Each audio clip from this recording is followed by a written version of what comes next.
Hello everybody, welcome. Let's get going straight into the Port Elizabeth meeting, the 8 races on this Friday afternoon. Trust that all's been well with you and that you've been having some good form. We also had a very good run with some of our winnings this week. We're at Weighted to Win in terms of Twitter. We also got a WhatsApp number as well that you can join us, send your name, and then you can, of course, we'll register you there and you can be part of the WhatsApp group family. And we're also on 4racing.tv.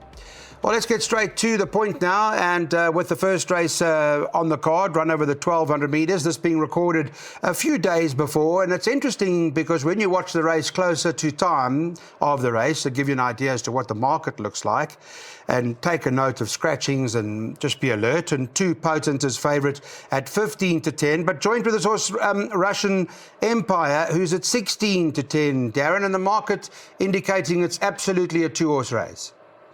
Well, touching on your joint favourite Potent or Potente, his best run was 4 runs back, where he ran second behind Big Slick. That form line really stood up quite strongly, but since then he's run no kind of run in his last 3 starts. So it's difficult to assess his chances, but if bouncing back to best, he will take a lot of beating. And Russian Empire, on his best form, he should also be involved. Okay. Pretty much the 2 of them, I guess, Daryl? No. My first pick is number 3, Siberian Fox. Okay. Last time out he was slow, he showed pace, he faded very late. I think what's key here is he comes back in trip, and in a weakish lineup, I'm expecting him to be a major player. Respect for Potente, like Darren touched on, his best race to date has been on a polytrack surface. He gets that today. Samanga from a good draw.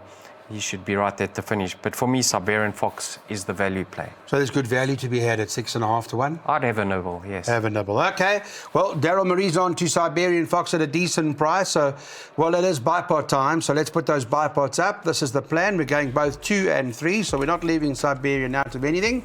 Potente is going in as well. Daryl's pot, and no bankers for you. Yes, Clyde, it's a difficult card. I find it quite tricky. Take a percentage of that perm. Let's hope we find ourselves in the payout queue. Second race on the card. Let's have a look at the event now. And race number 2. Let's talk about it. It's place accumulator time. Talk to Darren Burrows. It's a maiden handicap, this. We were on Horsey last time, I remember, Darren. And perhaps a little disappointing.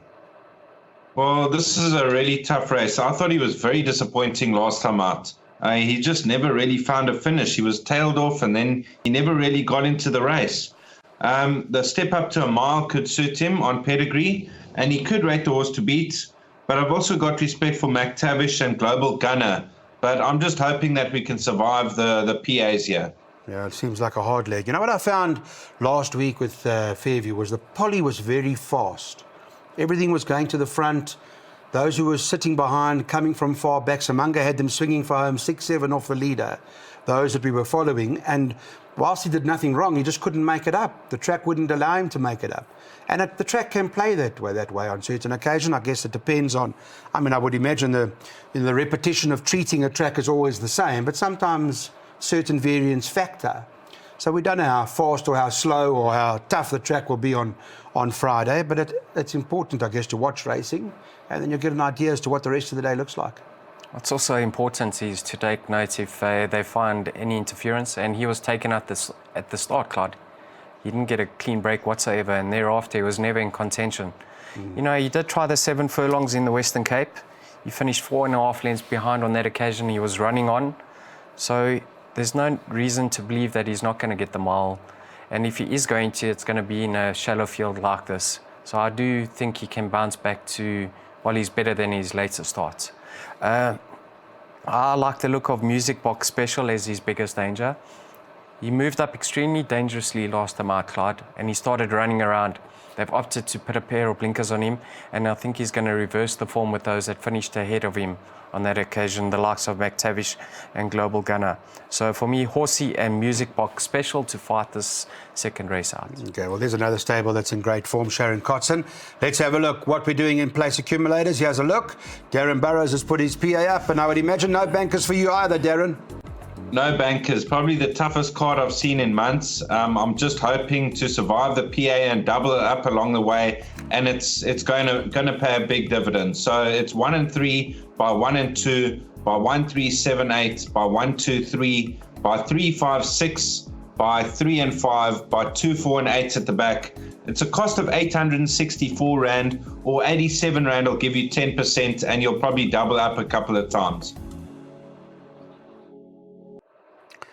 Remember, you can watch Weighted to Win on YouTube as well. Weighted to Win is uploaded, and you just search the Weighted to Win name, the date, and you can watch it there as well. The third race, pick 6 time, the boys have been saying, first 2 races, this is one of the toughest cards they've seen, so we're steering away from a pick 6. We've got some jackpots worked out for you, but they are betting 7-2 the field. Darren, so lead us in the right direction.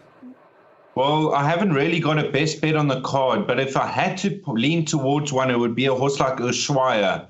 Now, back in the day, as a 3-year-old, he ran third, beaten a neck in the Derby trial behind Parmesaner's Pride.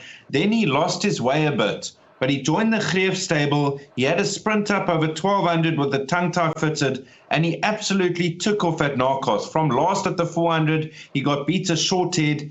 If he takes to the poly, the mile trip should be much better suited to. I think he'll take all the beating over Seattle B2. I make a big runner and bold strike of the rest. Okay, so Shire for you, you're also confident, or? Claude, there's no doubt he's going to love the step up in trip, but possibly watch him when he goes even further, because like Darren touched on, he's gone to 10 furlongs plus. He needs to confirm that he enjoys the poly track and that he can win over a mile. But it was a cracking local debut. He can only build on that effort. Seattle Beat is going to be my first pick. His penultimate starts over the 1300. He really put in an eye-catching finish on that occasion. We've seen that form line being franked with Moon Game and Bold Resolve winning from there. He's fairly well drawn, loves the surface, plenty in his favour. So I think he should finish in the money. And then respect for Jaspero. Now, last time out, he only got found wanting in the latter stages. That was of the 1900. Definitely going to appreciate the drop in trip. He is a miler. Both ones have been over the course in distance. He should be one to include in all trifectas and quartets. That's pretty consistent. Okay, so 1 Seattle Beat for Daryl and 2 Ushuaia for Darren. This is what we're doing in terms of our third race. We thought we'd take a trifecta and play it safe with 1, 2, 3 and 7 as the recommended play. Let's get on to race number 4 now and talk about the first leg of the jackpot. We haven't taken pick 6s, but we are taking jackpots at open race, the first leg of the pot. Let's talk about a handicap at this level. Never really easy. Darren, what do you like? A very tough race, 62 fillies and mares handicap, 1100 meters. Bouquet, I think she'll improve down in trip. I also have respect for Easy Living. She has taken on some strong company in her 4 runs to date. She should be right there. So 1 and 7 to fight it out, followed by Miss Rose, Persica, and Carbonada. Okay, a few in here for you. Let's talk to Daryl Marie about this. First leg of the jackpot, open race. Yeah, fillies and mares handicap, wide open, Clyde. Easy Living, done very little wrong to date. Last time out she had a 1 draw. They didn't want to give away a position, so she was asked to get into the race early. I think if she can relax more from a wider draw, she could finish her race off this time round. Now, Bouquet last time out finished close up. She hasn't disgraced herself in handicap company. I think if the 1100 is not on the sharp side for her without the blinkers, she should be right there. And another one to consider is number 2, European Summer. Last time out she had a wide draw and she was found tugging on that occasion. Despite all of that, she still managed to run into the money. So they're going to go a bit quicker over the 1100, give her the opportunity to settle and run on. So 1, 2 and 7 if I had to take a swinger box. Okay, 1, 2, 7 if we have to take a swinger box. Let's get straight into our jackpot. We can take swingers, but we're also taking the jackpot. And you can see there's a whole feast of numbers. And in that particular play, at the back, we're going to go just the 2 runners in that last leg of the jackpot with just numbers 3 and 5. Not easy, but if you get it, there's lots to come. Let's get on to our next on the card now here at Fairview. We're on the Poly, and time to have a look now at race number 5 on the card. Get an idea from World Sports Betting as to what they recommend. Well, Tuck Tuck, 22-10, favourite for Gavin Smith. Alan Greef's got the second choice, but they are betting 5-1 bar the favourite at the moment, Darren. What do you make of the race? I thought between numbers 1, 2 and 3. My first choice is Il Lungo, number 3 on the card. Last time out, he was thrown into the Eastern Cape Derby over 2,400 metres. And on pedigree, he wasn't going to see the trip out. He's an act of war out of a speedy mare. He tailed off in that race, but his 2 runs prior to that, he ran a very good third behind Line of Duty, beaten only a neck, and he won his maiden 3 runs back. I think back over 1,300 after a short rest, 1 draw, Kamala in the saddle. I think Il Lungo is my first choice over Tuck Tuck, who never runs a bad race, should be right there. And the outsider of the pack, Son of Zeus, I think he's coming on the right way now, and we could see a better performance. And Son of Zeus is any price, so maybe worth including. What you like, Daryl? Darren's touched on 3. Only one of them feature in my top 3, Clyde. That's Tuck Tuck. You know, he's a bit of a course and distance specialist. 3 runs over the track and trip for 2 wins and a placing. He likes to be given a chance early and come with a late wrestle, so the tricky draw will pose no problem. He's going to be my first pick, ahead of the likes of number 5, Juan Paul. Now, on both occasions that he's won, he's shown lightning speed. If he's able to get handy or to the front on the polytrack surface, that will favour him. So it'll be no surprise to see him go back to back. And then Knave of Diamonds, number 7. He certainly does have ability. He's got good early toe. He gets himself into the race early. He could stay on into a minor position. 2, 5 and 7 in that order, but it certainly doesn't stop there. Certainly doesn't stop there. An open race, Jean-Paul maybe at 7-8-1 or thereabouts current price. I see that Louis Makato has got the ride now. Let's put up our next opportunity in terms of what to take, and it's jackpot 2, where we're going 1, 2, 3, 4, 5, 7, 8 by 1, 3, 4, 5, 6, 8, 10, 11 and 12. 3 and 5, those are the 2 we depend on to survive jackpots, and 2, 3, 4, 5, 6, 8 and 13 at the back.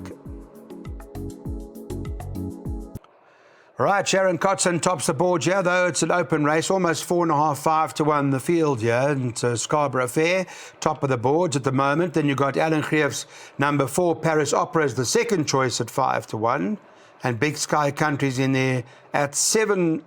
Let's go to Darren Burrows, talk about the race. Kind of race where maybe you can get the trifecta or quartet, Darren, get some money.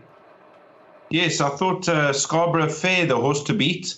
Last time out, she was drawn 16 out of 16. That was on the turf. She turned into the straight 15 lengths behind the leader, and she got beat a length. That was in an 86 handicap. This is a 70 handicap. She is drawn out deep again, but she's very capable of winning in this type of company. And then Big Sky Country put a line through her last run. Her saddle slipped, and I think she's going to run a much improved race. All right. Daryl? Very difficult, Claude. First pick being number 8, Rosa Bayou. Now have a look at her rating. From a 78 to a 61, and she improved last time out. She actually looked like she was going to win going through the final furlong. So off the same rating, I think she has to be included. Number 11, Miss Jacqueline, third run off the rest. From a 72 to a 56. More importantly, she finally cracks the draw. She's upset material, and we saw Masters Queen winning from that form line. And even further down, Clyde, number 12, Zulu Warcry. In both her starts of the 6 furlongs, she's been doing her best work late. She's got 52 kilograms to shoulder from a 2 draw. She's been stepped up to the 7 furlongs. She could feature, but a nightmare. Yeah, it absolutely is a nightmare. Zulu Warcry, nothing really. A lot of these form lines, a lot of them duds. A lot not really working out, so tough. But let's take the bull by the horns. Fortune favours the brave. We're taking exactas box 3, 6, 8, 11 and 12.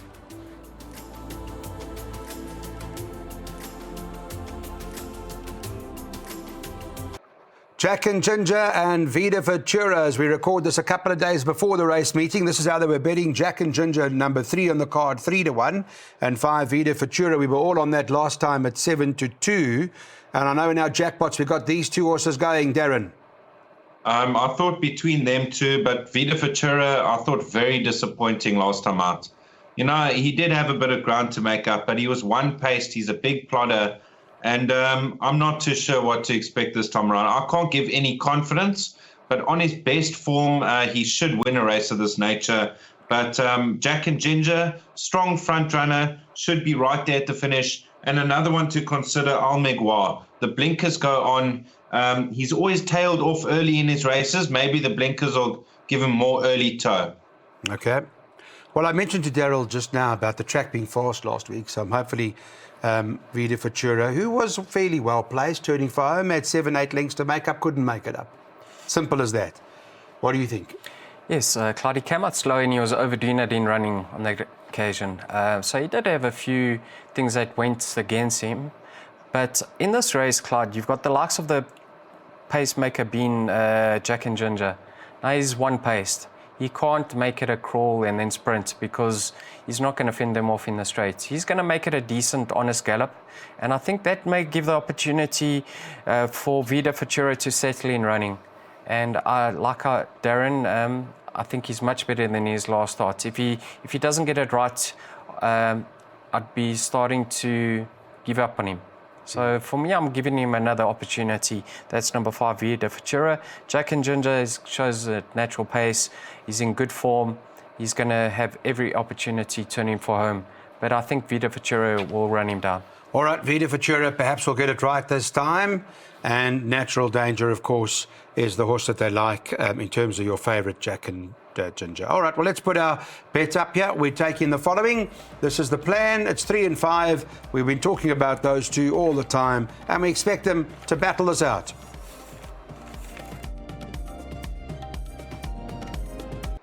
Eighth and final. Thanks for watching Waited to Win this whole week. Trust it's been good. And Wilder's Dreams, top of the boards at 33 to 10 here on the card. Do-Si-Do at 5 to 1, second choice.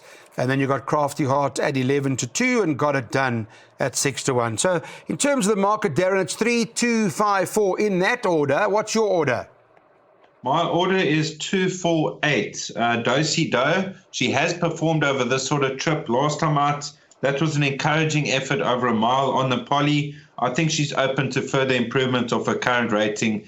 Get It Done. She made up a lot of ground late last time out, over the 1900 meters to a third run after a rest. I think she'll be right there. And then Canna, from a 14 draw, she'll probably go up there to the head of affairs or sit just off the speed. And with 54.5 kilos, she can also feature. Okay, so no room for Wilder's Dreams from Darren's side. You, Daryl? No, I don't have Wilder's Dreams in my top few, Claude. And it's very interesting. They priced it up favourite, but okay, yeah. Space Oddity, what price is she? Number 13. 13 Space Oddity. You can get 14 to 1 from Roy Boy Durban. Lovely. Good fair local debut. Last time out, she just tired late. Cherry Ripe, she goes handy. Stronger handling this time in the irons. She's going to be the each-way play in the race. Number 6, Orion of Adrast. Ran on well in her comeback start. Disappointed last time out, but she did have excuses. She was pulling terribly. Go a few runs back, she ran third in the Oaks Plate over 1800. So the 1900 on the poly certainly pose any problems. Another one that's having a peak run, and she's got a great draw. I think those two could feature over here, Claude. Okay. The 6 and the 13. 13 right. Being the top pick. Get that double floating quartet. You get that right. You got money. This is what we're doing in the last race. Thanks to Darren and Daryl for their time today. They've worked out this Fairview meet. Remember, it's being recorded a few days before, so watch the market and scratchings and all of that closer. We're doing some exactas with 2, 4, 6, 8, and 13. You can take it once, or you can take it a few times more. That's entirely up to you. Thank you very much for watching Waited to Win.